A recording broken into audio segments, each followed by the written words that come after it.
కోన్నూరు rural police station లిమిట్స్లో ఫిబ్రవరి 16 తారీఖు ఒక దొంగతనం జరిగింది. 16 తారీఖు రాత్రి కోన్నూరు ఎమ్మెల్యే గారి తల్లి గారి ఇంట్లో ఎవరు లేనప్పుడు ఇల్లు లాక్డౌన్ ఉన్నప్పుడు ఒక దొంగతనం జరిగింది.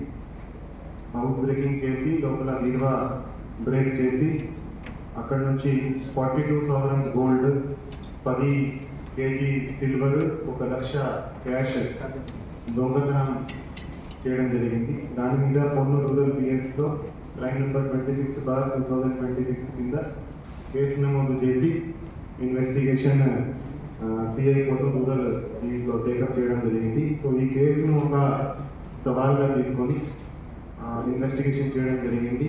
సో అన్ని యాంగిల్స్ నుంచి ఇన్వెస్టిగేషన్ చేశాము.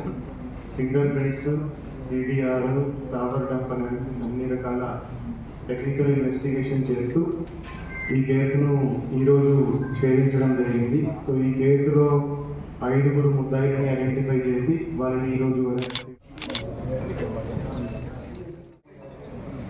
సార్